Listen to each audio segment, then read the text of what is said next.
Hello, Techsgiving Summit 2021. I am so excited to be here.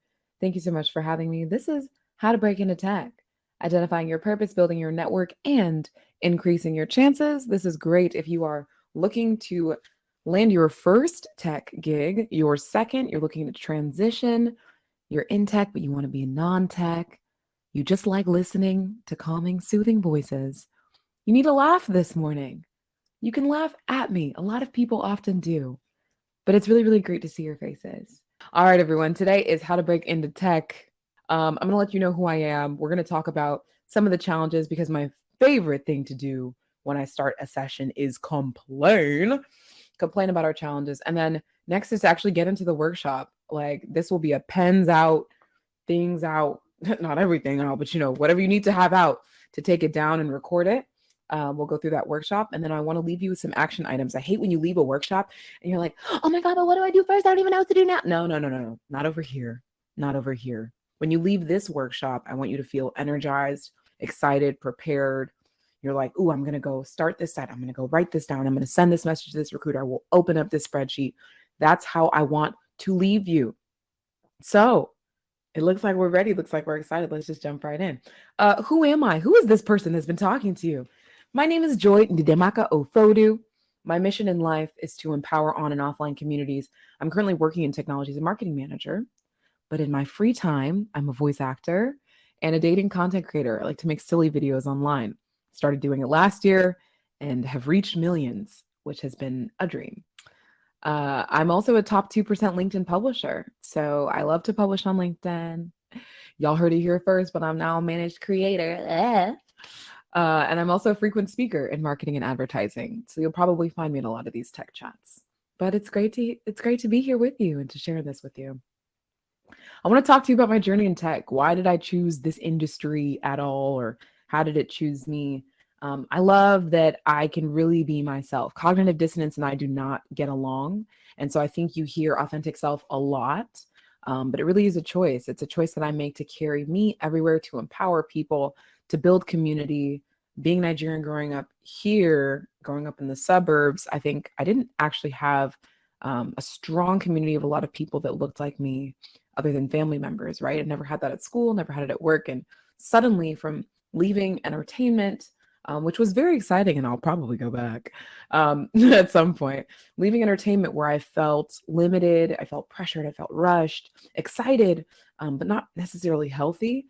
This was such a breath of fresh air for me to expand into who I am and to doing what I truly love, and to gathering product feedback and leading marketing campaigns and productions on site in Mexico, or getting to recruit other African people into my company. It's just, there's never a dry day. And I love that I get to take ideas from paper into motion. I get to exercise my creativity, but also my management, my technical ability, whether it's machine learning based programs, getting a full-time Master of Science in Marketing while also being at my job, which I just wrapped this December. Like, this is to me a limitless, boundless industry. And non-tech doesn't get a lot of love. I feel like we don't get a whole lot of spotlight. When we think about technology, we think about hackers, we think about that person with the hoodie, I'm in. That's not all of us. So if you're here, hopefully it's because you see an opportunity for yourself that looks a little bit different than the norm. So I wanted to expose you to some of these tech roles quickly by giving you a flash. If this is your first starting point, like where could I possibly work? Maybe there's a screenshot for you here, something to keep with you. But tech roles can obviously look like this: software engineering, decision science, insights and analytics with a research-based background, going into product and actually managing the different features. But there is absolutely, like Queen said, there's money in non-tech. I'm on the left side. We're over here in marketing. I got my start in marketing at a startup called ThreadUp, and I curated product feedback, as well as reached out to different influencers, did some paid ads. I created organic video, just whatever I wanted to get into. I let that create a platform for me to do consulting for various startups, projects. And then I broke in via an internship and I did community-based work. Again, more product feedback, understanding how users love the platform, and then kicking that back to teams. So the non-tech roles here on the left, for example, comms, editorial, managing the actual social presences of these tech companies. So this is like if you run Twitch is YouTube, right? That's a whole creative job that has nothing to do with coding. Partnerships. So you are representing people like me at LinkedIn. That's a partnerships job. Or if you're representing NASCAR at Twitter, right? Comms planning. So actually scheduling where some of these things land. And that's kind of more media as well. When it's off platform advertisements, maybe you're a producer, you're just making things happen. You're calling people all day, running around with COVID friendly masks. You're on set and making creativity happen. And then me, I'm in marketing. I just love being able to articulate what the different use cases of product features are. What's the value add for people? How does this product improve your life and get that into the hands of people who need it? So that's just a flash of some of these jobs, but it's a thrill to meet you. I love to hear about where you're from. Now it's time to complain. Oh, my favorite part. Let's talk about some of the challenges that we face when breaking into the industry, some barriers. Feel free to add your own barriers here. If you just want to vent, you want to get your little venting off, this is the section to do it. I'm going to complain about some of the things, what I see when breaking into the industry that I really struggle with, and that I think my friends and peers struggle with. The first is that tech trust tech. It's like that whole catch-22. You can't get tech experience till you have tech experience, but you need tech experience to get it. And then you're just kind of caught in this loop. We love that FANG acronym. We love to hire from within. Oh, I saw him at DoorDash, so he must be, good for Zipcar. And then boop, boop, boop. And now we're kicking it over to Twitch. And oh, he's from YouTube. She's from Google. Like, we know her. It's this kind of this feedback loop of all of us just trusting each other. And then when someone's coming from agency life, or they're coming from, CPG, it's like, ooh, I don't know. Do they have the experience? Of course they do. You just have to be able to articulate it. Someone said unnecessarily long interviews. Come on. Why am I going through 5 interviews? Just you should be interviewing me. Absent interviews are definitely a struggle. I think that they've become so mystified. There is almost like no reason why we should be on YouTube looking up how to interview. It should be a pretty standard process. So I love tech companies, startups, organizations that feel like you're not interviewing me to trick me. You're interviewing me to find out if I'm the best person for the job, if I would be a fit here, to figure out how I could serve you, because I'm actually incredibly intelligent and talented. Assessments before talking to an actual person. Like, what? Right. Why are you testing me? And so that environment, I've been pretty lucky. I've stayed at the same place, but to be in an environment where you feel like you're looking for the right answer instead of looking for my answer, like that's kind of stressful. So that's why I like non-tech. It's not as much about getting it right, but it's about showing your thinking. Job descriptions that look like they're written by an actual human being. Yeah. Another challenge is lean organizations. So these orgs contain a few people who are doing a lot of stuff. So you would think, oh, it's a global company. They must be hiring hundreds and hundreds of people. Sometimes one person is working on 6 markets. One person is serving 198 countries. And so it's really hard sometimes to break in, because once that person gets the role, they stick, and they're not hiring other FTEs. And then the final barrier is just like, have you looked outside today? We're still in a global crisis and global pandemic, so it's really tough. So I see some of these things that you want to know about starting a career in tech or breaking into tech. I see a lot about job postings and unrealistic expectations, so we will talk about how to demystify those. Not living in the US or the UK is tough. Thankfully, there's a little bit of a trend in remote working, but to me, the opportunities that I see for us to break in are, of course, and this is maybe why you're at Techsgiving, diversity, equity, and inclusion. It is still this kind of black box for a lot of people. People still think all 3 of these are the same thing. But while we are the experts with our lived experience, it's to step in there and say, there's no one like me at this organization. You need me. I think that's an incredible strength. So whether or not DE&I is actually what you get paid to do, your presence alone is a value add. The next is that your degree doesn't limit you, which I think is great. I had an undergraduate degree, Bachelor of Arts in Communication, and I double minored in marketing and Spanish. I ended up marketing full time. I'm competing with people who have 15, 20 years of marketing experience fresh out of college with a communication degree. I know people who went into partnerships who studied Portuguese. So your degree and your past companies don't necessarily limit you. It's just about being able to tell the story of what you can do. And it's really about work experience. Unless, of course, you're going into kind of a more technical discipline that you probably want that software engineering degree to get the software engineering job. But those of us who are here in this space, it's because you're looking to break into tech in a non-tech way. You could have studied anything. Next is transparency and screen time. So it's funny because the more and more you are face to face with people, the more transparent you would think that they are, because it's the richest form of communication.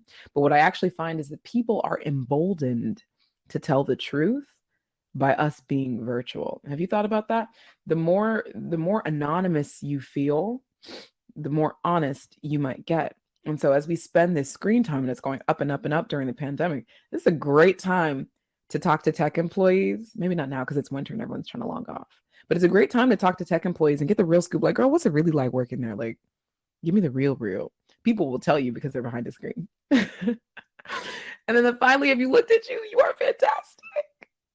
I'm serious. I'm not just saying that. You are here. My divine belief is that you have a purpose here that nobody else can fill. So looking at yourself, how are you going to design the life that you want in technology? How are you using this as a stepping stone? All right. So I hope we're feeling refreshed. We're feeling excited. We've done our complaining. We're going to get into the workshop now.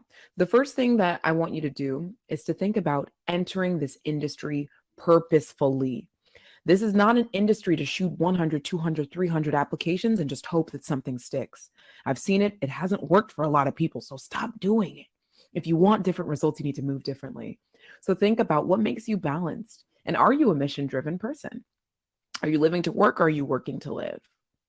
If you are working to live, hopefully you would think about the different areas of your life. And so for me, I was like, where is my life being spent? What are all the categories? The first one I think about is my academic life, right? Perhaps you're on the junior board, you're an alum of somewhere. Are you a part of a special academic society? If you didn't go to a traditional college or university, is there online learning that you've either taken a part of or can take advantage of? Are there LinkedIn classes? Are there Lynda classes? Is there a Harvard business case that's free online that you can study up on and publish your thoughts on online, right? What's your academic life like? Next is wellness. What are all the things that make you human and make you whole and keep you well? You would be so shocked about how this relates to tech experience, because people are really just thinking about that third bucket, professional. When you're making a tech application, you're applying to be a part of a company and thinking about the value you add. Often you just go straight to, okay, what's my experience? But also, like, who are you? And I think tech really cares about who you are. And if you start to intelligently integrate the story of who you are into what you do, you become super powerful. So is there a church group? Is there a meditation practice that you have or that you started? Is there a gathering circle that you launched online, right?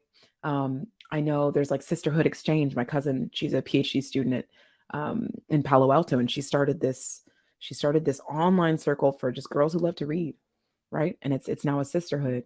That is a skill. That is an asset. You're telling me you go come into my company and build community? That's exactly what people want, especially now during the pandemic. So these things that you think about that you might, well, it's choir. What does that have to do with UX? I don't know. You make the jump, right? Next is professional. So is there a guild? Is there an industry program that you're a part of? All of these things can be listed on your resume. I know it sounds funny, but anything that is experience doesn't necessarily need to be paid experience. These can be programs, mentorship. I'm a part of Sister Circle, Black Women in Tech, right? I've attended and photographed those events. That could go on my resume. And then finally is service. What are the ways that you give back to the communities that you are a part of, right? Is it another kind of service education? Are you running around teaching financial literacy to people in your community? Have you helped to fundraise for a cause that you are passionate about? For me, I take all of my speaking, and if any time that there's financial remuneration for that, I kick it over to different causes. One of them is like Conscious Contra Costa. We're advocating for a Black family in my neighborhood.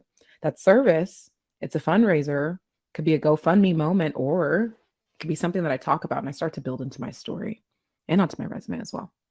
Nonprofit organizations, skill lending, right? These things on the right-hand column, let me warn you, these things on the right, the reason you do it shouldn't be to get a job in technology. It's the reverse. It's Where are you spending, you shouldn't join the choir to get a job. It's where are you currently spending your life? Where would you like to? Do you feel balanced? Do you feel like you're doing a little bit of learning? You're keeping yourself healthy, which in my opinion is the number one priority. You are pushing yourself professionally, and also you're giving back. So these should be things that you're already doing, but just think about them as part of the story that you tell.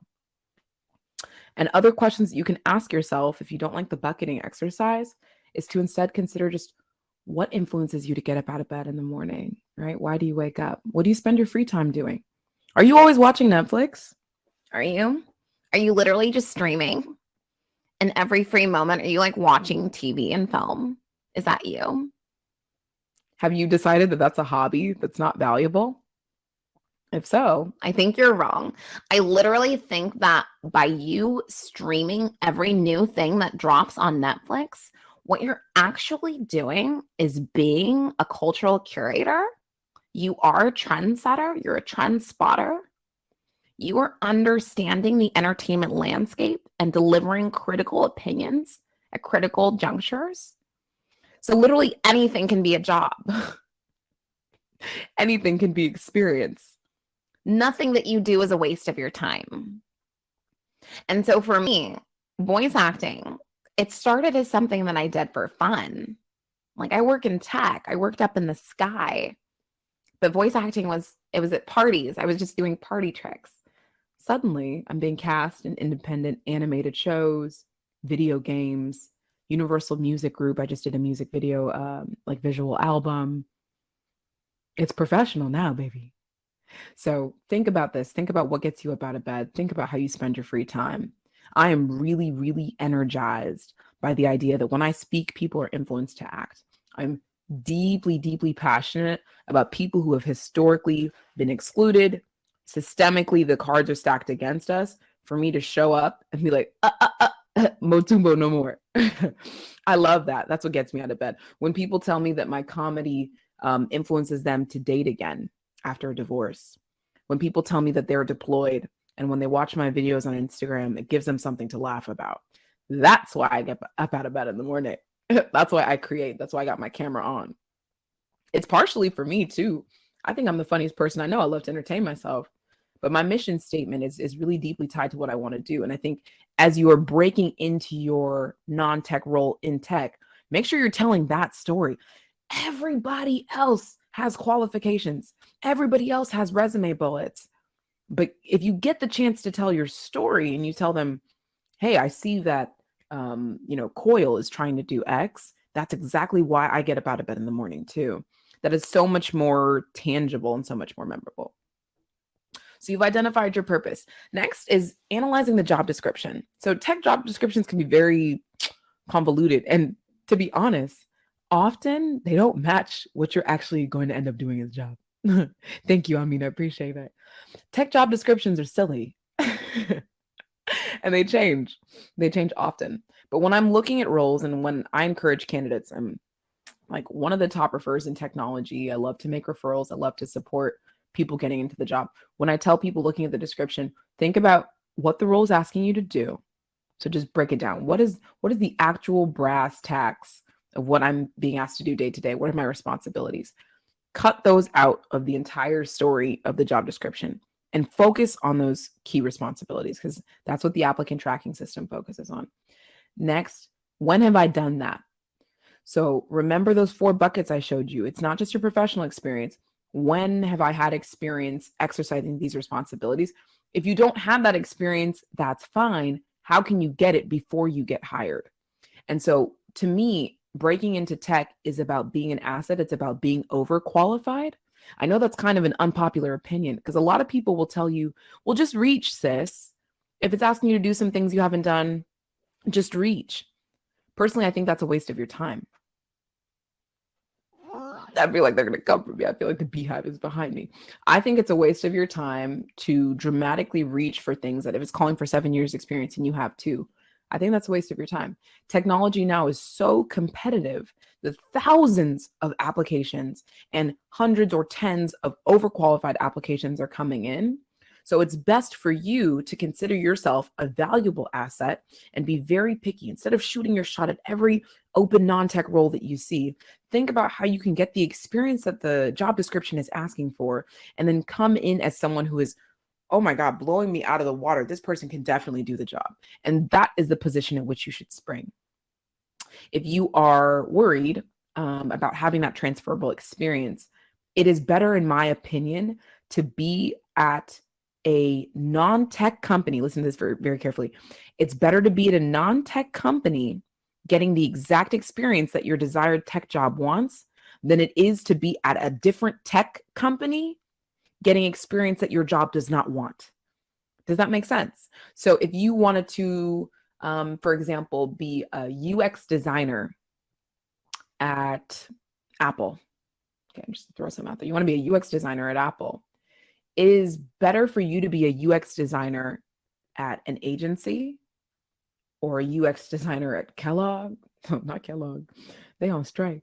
It's better for you to be a UX designer at your local animal shelter.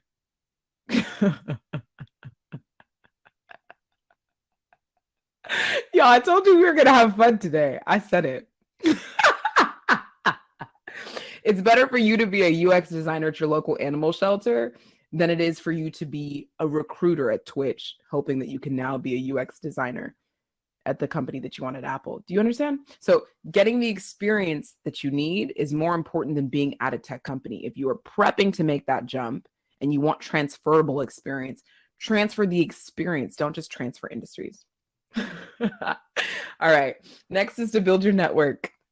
So how to grow who you know. If you're coming into this, you're like, wow, Joy, this all sounds really cool, but I feel very alone in this. That's fine.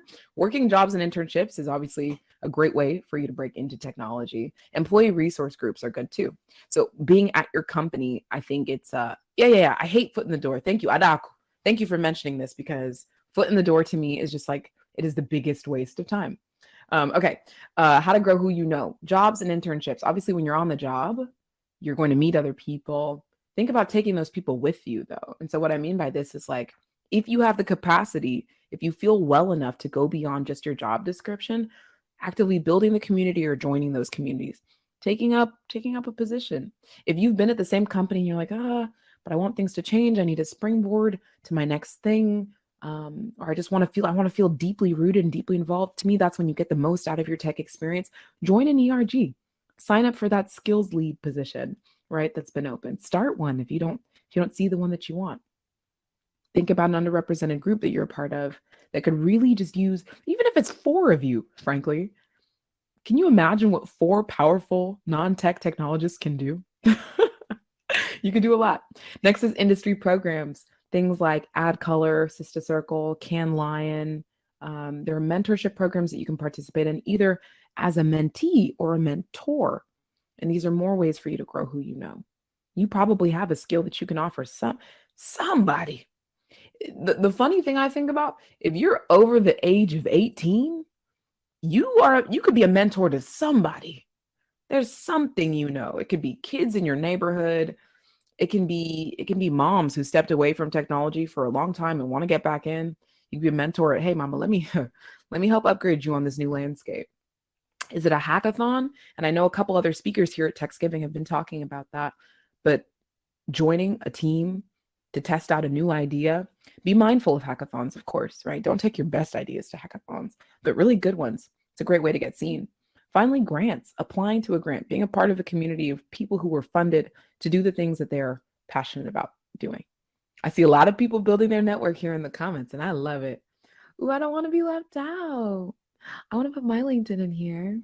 LinkedIn.com/in/Joy Ofodu. Now I'm with you. I get to party with you. Connect with me. And send messages on LinkedIn, y'all. Don't just be like, connect. I would love to connect. Be like, I saw you the TechSgiving Summit and XYZ. Always add those little personalized notes. It just feels nice. Okay. So that's how to grow who you know. And I know we are getting close to time. Other ways to build your network. You thought we were done? Nope. Industry organizations, thinking about beyond LinkedIn, Facebook groups.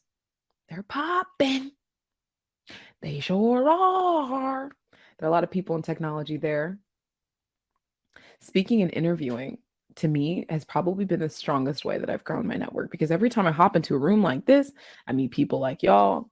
So thinking about where you can go give your lived experience, where you can talk about something, where you can build community in a small room, in a virtual room, at a huge stage, big conference, whether it's CES or your alma mater, a class that you loved in undergrad or in your master's program, go talk to the professor. Hey, can I speak to your students?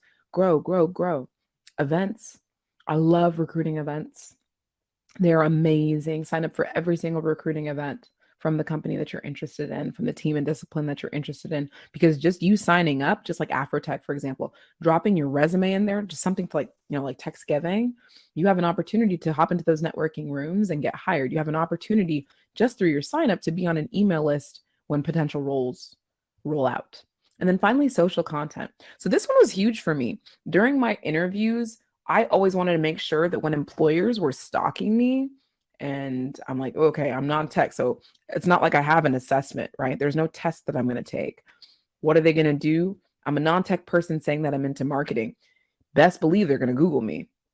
So I wanted to make sure that my recent tweets, recent blog posts, recent Instagrams, recent lives, recent whatever, LinkedIn, etc., they were all in the world of what I was trying to do at this next company. And that's a little pro tip for you. I would make sure that like the morning of my interviews or the night before, all the things that I've like retweeted, talked about, my thought leadership, my pin tweets, pin posts, pin whatever, is like all in this world, because you know that employers are looking. They're looking at you, they're looking for you.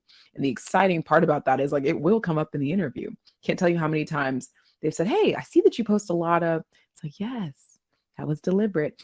Shouting your wins every time that you win majorly on your existing job, whether it's tech or not, shouting that into the atmosphere, letting it live forever online, and then tagging and hashtagging the places that you want to go. I always say, write for where you want to go, publish for where you want to go. If you're in partnerships, but you'd rather be an editorial, publish and write and tweet and post and gram and reels and TikTok for where you want to go, for where you want to be. Insert yourself into that world. It's like dressing for the job you want type energy. I hashtag women in business, hashtag voice acting, hashtag voice actor, hashtag women speakers, hashtag Black speakers, hashtag speakers in tech, right? That's how people find me. So you make yourself the lead. Increasing your chances. Here we go. Be overqualified for those roles. High school interns, for anyone who is super young. I'm not sure how young people are in this space, but letting the folks around you know, if you're not in high school, that is one of the best opportunities to break into technology is to do so super early and to come in through that internship pipeline using campus experience as well. Matching your mission to your company values. So remember what we said about purpose. That's you saying, this is what the company is trying to do in the world. This is what I'm trying to do in the world. This matches. Acting early and fast. When you see any tech role open for longer than 2 weeks, you can almost assume that it's been filled unless it's super senior. So messaging recruiters or employee at the company, hey, is this role still open? But if you see a role that works for you in tech, we move like that. This is a very quick industry.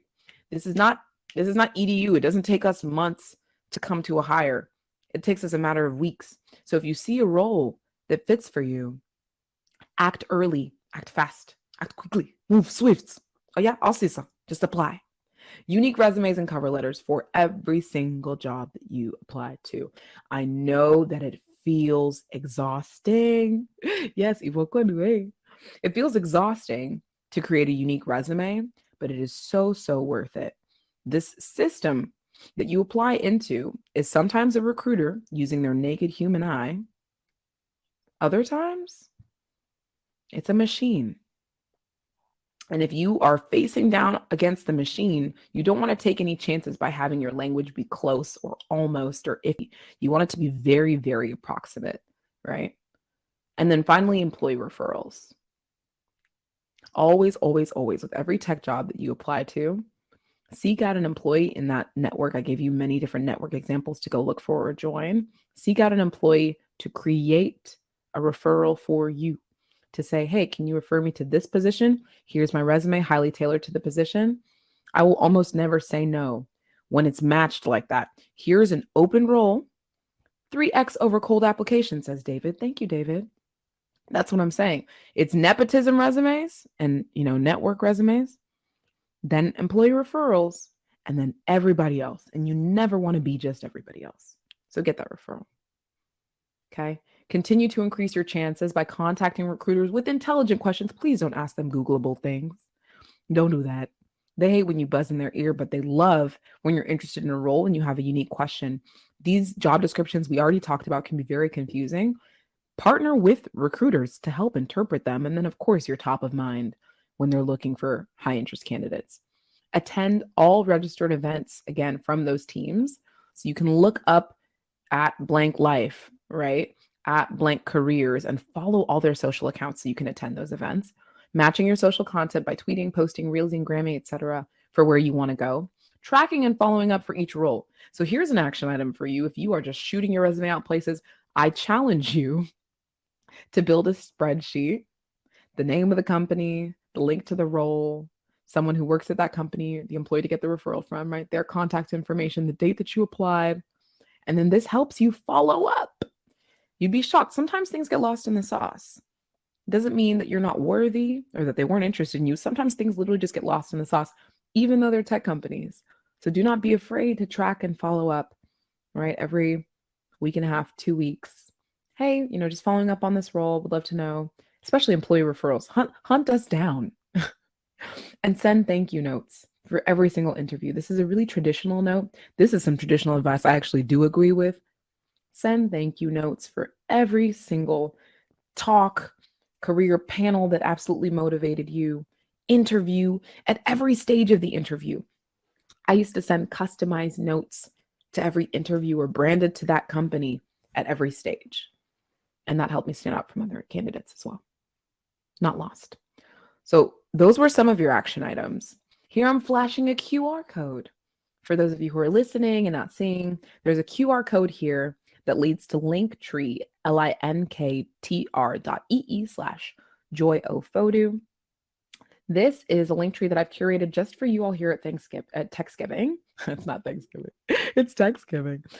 This is just for you. What this contains is one, my jewel drop video series. So if you like listening to me talk or interacting, I did 8 videos just like this of curated little bits of tech application advice, of digital presence and portfolio advice, how to hear back after applying, advice for the follow-up.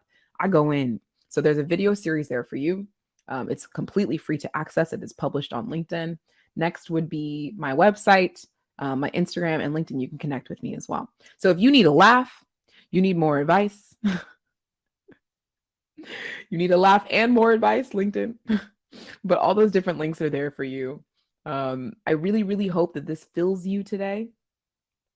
I really, really hope that it energized you, that it motivated you, that it reminded you that you are valuable, that you are picky, that you have something to offer, that the opportunities for you, frankly, are abundant. It's almost scary how much opportunity is out there for you.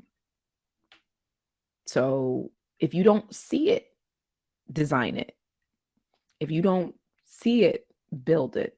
If you don't know, ask. And don't be afraid to be great. I think tech and surviving in tech is a combination of maximizing your potential as well as staying healthy and not maximizing your potential. Someone said, back to the link tree. Oh, yes, we can go back. I'm going back to Linktree. There you go. But it's a combination of, wow, I could really be somebody. And then moving and maturing from that into, I'm somebody right now, aren't I? So I really hope you leave here, if you take nothing away, feel like I'm somebody right now, I'm ready. And there's the link tree for you. I'm really, really loving your feedback. I'm loving getting to spend this time with you. I hope I was the butterfly effect. One tiny little whisper that you needed today to move on to greatness or to be average and healthy. We love average and healthy. It's not all Black excellence all the time. But thank you all so much. I'm gonna stay here. If you have 2 or 3 quick questions, I can probably take them before 11:45. If anything's burning for you. Shawty fire burning on the dance floor. Whoa. I feel really bad for the text giving techies who have to download this, cut it, and like put it on the website, because what they're gonna get is just a bunch of foolishness. Yay, I'm so glad that you're here. Do you believe that connections are a better advantage than a degree? For non-tech roles, yeah. Your experience and your connections. Connections won't save you from experience. So, like, what I loved about getting my undergraduate degree in communication and the minors in marketing, they took me through exercises of building consumer facing on and off platform work, mostly off platform tactics, right? Not a ton of editorial, but they took me through those exercises. So I got a lot of experience through my undergraduate degree program. That said, if someone else, and this is what I say about referrals, I can have as much experience as I want. I can be as educated as I need to be. If somebody else has the same experience, but they got an employee referral, they are going to be evaluated before me, and they might have a stronger interview. I love it. It's a great question. All right. Thank you all so much for your feedback. Is there such a thing as too picky? No. No. This is an unpopular opinion I have. We're gonna get real here at the end. But another unpopular, like, I don't believe in doing anything halfway. I told you cognitive dissonance and I don't get along. So like I can't be anywhere where I'm almost like, I got to feel real comfortable. And I think it's a luxury. Obviously, there's privilege in getting to do so. But I would rather be somewhere that works for me right now and then only jump to that next thing that I want, not something that's halfway there. Make the most out of your situation, certainly. But like, you deserve to work to live for the life that you want in the job and role and team that you want in a place that makes you feel safe and healthy and also challenged. I think it is against the abundance mindset to think, oh, well, I was offered this role and I don't know when the next one is coming, so I better just get my foot in the door and hold on to this one right now. Have an abundance mindset that whatever is for you is out there. And if it's not this, that is divine redirection to the next thing. That's how I feel about it spiritually. I love this. All right. So that link again is linktree. Okay, here. Someone said, I can't come and keep my safe. Exactly. What I'm going to do instead of that link tree, since it seems like some folks are having a little trouble, is just give you my website.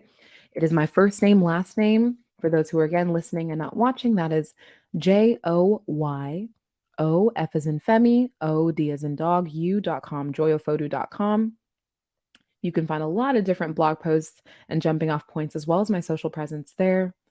The places that I speak most about professionalism are LinkedIn and a little bit of Twitter.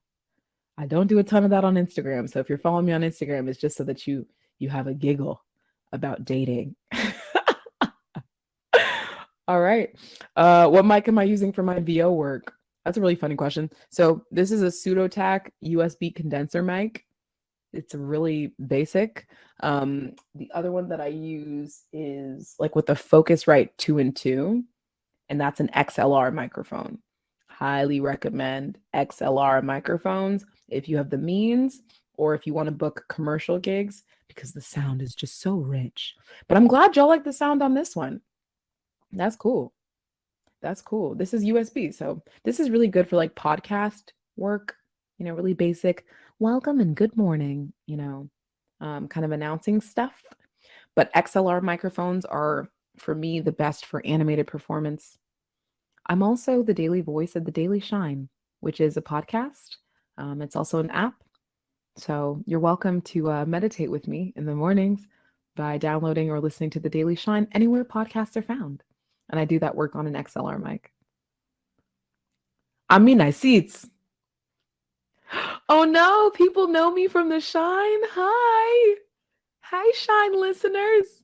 That's so fun. But yeah, wellness is really important to me. So having that opportunity before I go into working or even like after work, I'll listen to other meditations or just doing the meditations that I voice. It's like, breathing through this industry is vital. And to be honest, when I first started in technology, I was having this personal, the coworker that overshares. But I had nightmares, y'all. Like for the first 2 weeks, I could not sleep because it's such fast-paced work and it was so different from the world that I had been in before. I was so worried about performing and doing well. I was scared. Like I had nightmares. So to me, meditation and just going through guided exercises, it really helped me adjust into being in this new kind of tech life. How did I become a voice artist? I actually published that on my Instagram. You can go to instagram.com/joyofodu. And there's a little video that I have there, a longer form one on breaking into voiceover. Started as a party trick.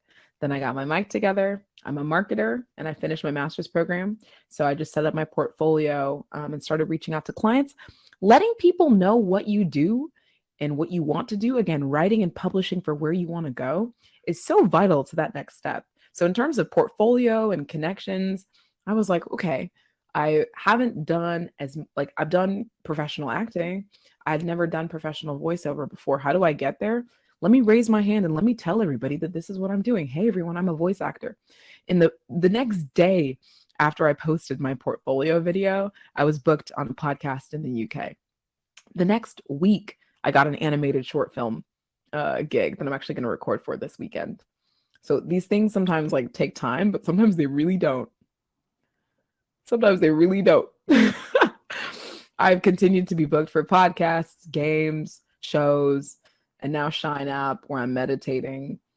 Again, if you don't see the job that you're looking for, pitch it. As a relatively introverted person, Elkanah asks, how can you maximize your online presence?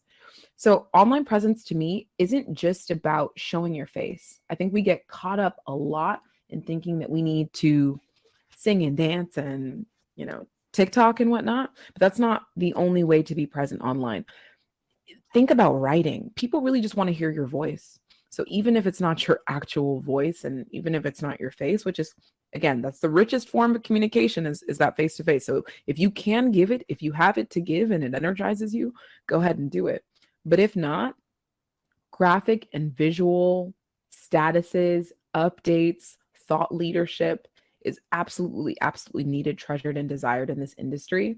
Creating any kind of portfolio of consistent work, consistent organizing. You don't even have to talk. Sometimes you can let the work talk. If you're an event curator, curating Nike women events in your area, then go ahead and curate those and let the work speak. Put it on a website. I really hope that was inspiring for you. Textgiving, I have overstayed my welcome, but I've had so much fun here. Ruben is on the main stage at Textgiving talking about career karma, I believe. So follow Ruben, engage with Ruben. He's a brilliant person. And thank you so much for spending time with me here. Bye, y'all.